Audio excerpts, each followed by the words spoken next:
سلامونه ملګرو، امید لرم چې روغ او جوړ به وي.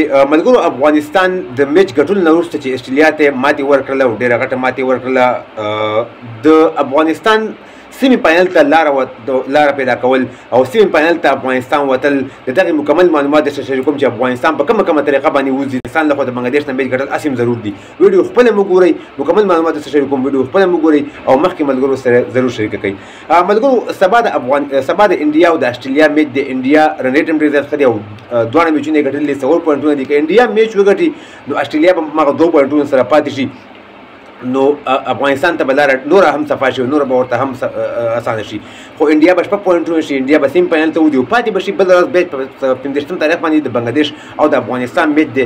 د بنګلادیش نه صرف او صرف میچ ګټل دي، اکه په یو ورځ باندې ولې نه چې افغانستان میچ وګټي، یو وکټ باندې ولې نه چې افغانستان میچ وګټي، پای کې بیا د نټ خبره نشته دی.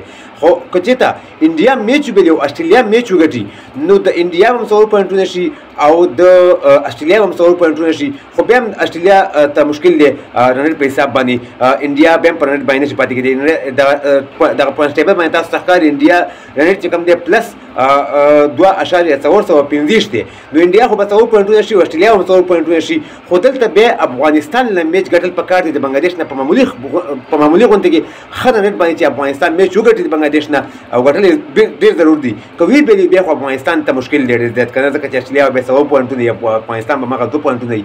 خو افغانستان له میچ ګټل پکار په ټیبل کې تاسو وګورئ د استرالیا رنټ کوم دی هغه پلس 0.230 دی او د افغانستان چې کوم دی هغه ماینس 0.9 دی. نو افغانستان رنټ دا ټیم د استرالیا نه معمولي غونډه کې کم دی، بنګلادیش نه میچ وګټي نو دې نه به رنټ ښه شي، نو د افغانستان به هم 100 پوینټونه وي او استرالیا به هم 100 پوینټونه وي، نو بیا به رنټ ته ګوري او د رنټ په حساب باندې به یو ټیم سیمې فاینل ته ځي لکه انډیا سره. نو دعاګانې به کوم ملګرو، دغه سناري وه چې تاسو مې شریکه کړه، دغه طریقه باندې افغانستان سیمې فاینل ته لاره پیدا کولی شي او ډېره اسانه ده. دعاګانې به کوو چې افغانستان ټیم سیمې فاینل ته کوالیفای وکړي او سبا انډیا ټیم خامخا میچ وګټي چې دغه رنټ نورم خراب شي، د استرالیا رنټ نورم خراب شي او بنګلادیش ته افغانستان ماتې ورکړي ان شاء الله به د 15 تاریخ باندې، نو ډېره مزه به وکړي او افغانستان ټیم به سیمې فاینل ته لاره پیدا کړي او بیا به مخکې نورې دعاګانې ان شاء الله د افغانستان ټیم ته کوو. انډیا میچ وګټو نو بیا افغانستان ته صرف او صرف میچ ګټل پکار دی، بیا پکې د رنټ خبره نشته دی.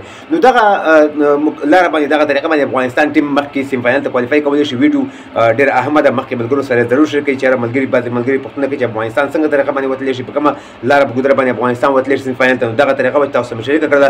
د استرالیا میچ بایللو کې زمونږ ګټه ده چې انډیا سبا میچ وګټي او بله ورځ افغانستان بنګلادیش نه میچ وګټي، انشاءالله لاره به بالکل صفایي او افغانستان به سیم فاینل ته کوالیفای وکړي. د ویډیو کتلو زیاته مننه. ویډیو مخکې ملګرو سره ضرور شریک کړئ، زموږ پیج هم سره فالو کړئ او زموږ یوټیوب چینل سره ضرور سبسکرایب کړئ د نور تازه معلوماتو لپاره. نور ښه وخت ولرئ، د الله په امان.